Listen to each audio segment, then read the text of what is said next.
What's up, everyone? Adrian here, and thank you so much for logging on to my episode 2.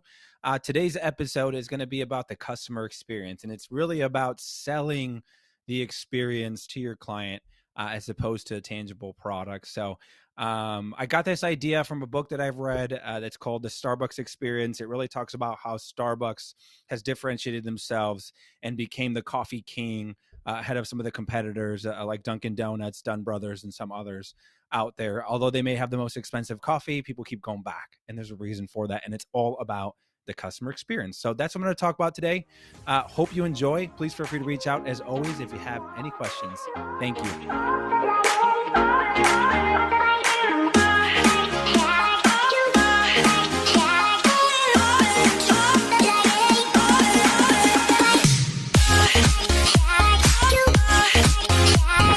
What's up, everyone? Adrian here. Thanks again for joining. Today's topic is going to be on the customer experience. It's a very popular topic that a lot of people cover it very well. I'm going to share kind of my 2 cents, my experience in working with the customer experience. And I really got a lot of my knowledge from a book I read called The Starbucks Experience. And it really talks about how you can differentiate yourself from your competitors to create a unique experience for your clients so that they work with you as opposed to the thousands of different options that they may have.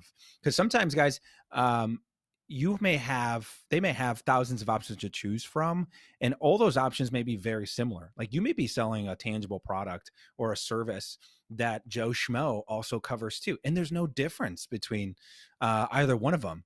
So you need to be able to create a unique experience and find a way to differentiate yourself to be able to close that deal and not lose it to a competitor. And sometimes that can come down to a couple different factors, but really the number one factor is going to be you, because you're in control on your message, you're in control in your presentations, you're in control of the relationships that you create.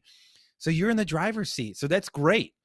So sometimes at the end of the day, the differentiation is going to be you, that they get to work with you. So 3 main topics when it comes to customer experience. Number 1 is make it your own, right?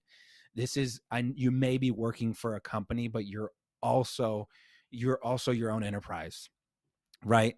You're also your own brand.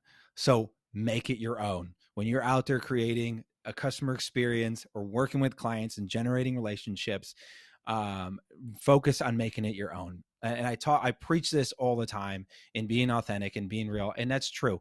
All right. So people are going to see through any sort of fakeness. So make it your own, be yourself. Number 2 is what differentiates you. So, right. What makes you and your company different from the thousands of different options that the client has to choose from. And number 3 is how are you handling resistance? Because in all relationships, and those of you who are married know this, in all relationships, it's not always hunky-dory, right? It's not always sunshine and rainbows. There's some difficult conversations. There's conflict that happens. But when you're dealing with a long-term relationship with clients, you have to find a healthy way to navigate through those conflict resolution situations or those difficult conversations. And sometimes that leads to growth, right? So some of us shy away from conflict because we don't like it. Quite frankly, right? Conflict makes me uncomfortable too in real life. But it's also important too. It's important to be honest. It's important to be real. Otherwise, the relationship won't thrive. The relationship won't grow, right? So with your clients, it's important to meet regularly, whether that's quarterly, whether that's semi-annually, but just to kind of see what the state of the business looks like, just to see what the relationships looks like, what's working, what's not working, and if they come up with any sort of issues that it's going on, please do not take it as criticism. Bring it on, right? You're not going to be perfect always, so it's a good kind of self-check to reevaluate yourself and focus and fix that error so it doesn't happen anymore moving forward. So how are you handling resistance? So let's focus on number 1. All right, we're going to focus on making it your own. So what are some things that you can be doing outside of your own organization to help make your pitch or make the way you are navigating your clients or the way you're making your calls, the way to make that different, right? So have you read anything outside? Have you done any training outside of the training that your company is offering you? And trust me, everyone, there's not a lot of sales companies out there that offer great sales training. It's usually when it comes time to budget cuts, that's usually the one that gets cut is additional sales training. And there's not a lot of sales majors out there. So you're kind of on your own when kind of finding your own way. And those who really enjoy the game and those who really enjoy this industry will find a way to kind of spin everything that they've learned, whether it's from somebody you follow on TikTok, a TED talk that you just saw, someone's book that you just read, a YouTube video that you just saw. Find a way. Those who are very good and find success, they find a way to take bits and pieces from each of this, all the different content that they bring in and make it into their own.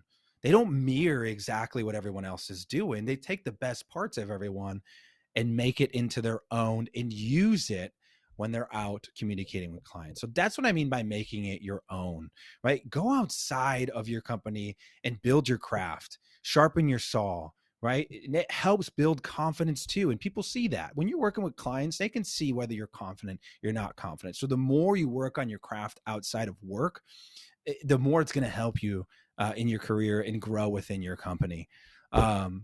Number two is what makes you different? What makes you and your company different? I'm going to spend most of the time on this one because it's in my industry. And listen, guys, I work in office furniture. I mentioned that in my last podcast. Think about it. It's a commoditized product, right? It's everyone.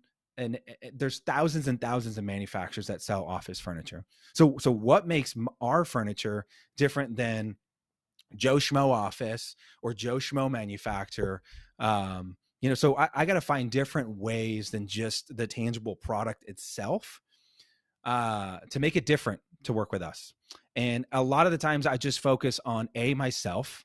I'm very confident in myself. I'm confident in my abilities to follow through and to make people's lives easier, right? So I sell to sales reps, essentially.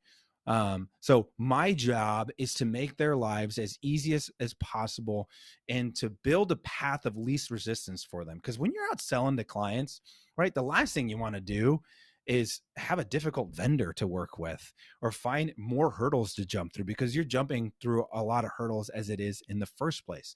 So find a way to make yourself different. That's outside of your product. Now, some of you may work in the industry where you have some great products and it's really unique and it's different to what everybody else is doing.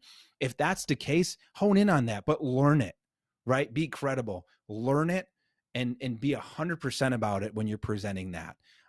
Don't take the spark notes when you're doing it that way.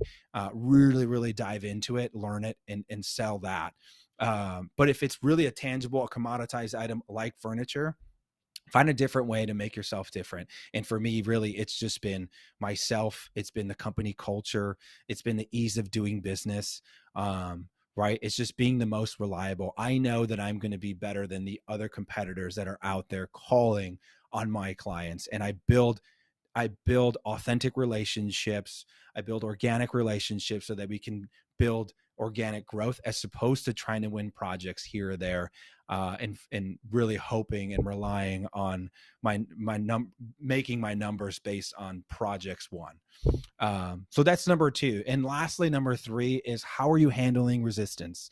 This is very difficult for everyone, right? Some of you are really good. Some of you just love conflict, and that's fine too. I don't, but I've learned early on in my career how to deal with conflict resolutions just by working with difficult clients, right? Not every client is going to be great. There's a lot of difficult clients out there, but my favorite part about difficult clients are they're the clients that you actually learn the most from. You really do. You learn how to have those difficult conversations. You learn how to get uncomfortable. And if you're not willing to get uncomfortable in sales, then get out of sales because it's not for you. You need to be able to be uncomfortable. Otherwise, you will not be able to grow. You're going to stay in the same space, in the same place with your clients, and you're not going to grow. So build your skin up, get some thick skin, and have some real conversations with your clients, and learn how to take constructive criticism. So when a client brings up an issue, maybe you're not responding fast enough, right? Or maybe you offended someone, or whatever it may be. Don't take it as a personal attack on you. It's not. They're just sharing with you with issues that they're seeing.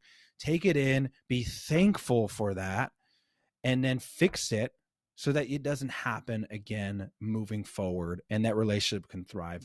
And the last part I want to mention about resistance is you can create that as well, right? If you see that the relationship is not going the way you want it to go, you need to be able to have those difficult conversations so that maybe they're using a vendor's product over you. Maybe they've been looking at other competitors. So it's okay to call that out, and it's okay to have that conversation and be real and say, hey, listen, what are we doing wrong? What can we do better to fix this so we can continue to grow? So really the essence of this message of being able to deal with resistance is if you cannot, you will not be able to grow. Conflict is important. Resistance is important. It's the only way that a relationship can thrive. Again, if you're married, you know this, right? It's not easy every day. But if you have those conversations and you have constructive conversations, then the relationship can continue to thrive and to grow. So really the three main topics about the customer experience that we talked about today is making it your own. All right. Remember that it's you, right? It's your enterprise. You're working for a larger organization, but it's you, right? Ultimately, make it your own. Find ways to grow, to sharpen your saw, so that you can have confidence in working with your clients and make it your own. Number two, what makes you different? Right? Being able to differentiate yourself from the hundreds of different clients that are out there. And number three, resistance. It's key. It's important. You need to have resistance. You need to have those difficult conversations to be able to grow. So that's what I see as the customer experience. If you have any questions, please feel free to reach out. Thanks again for your time, and happy selling.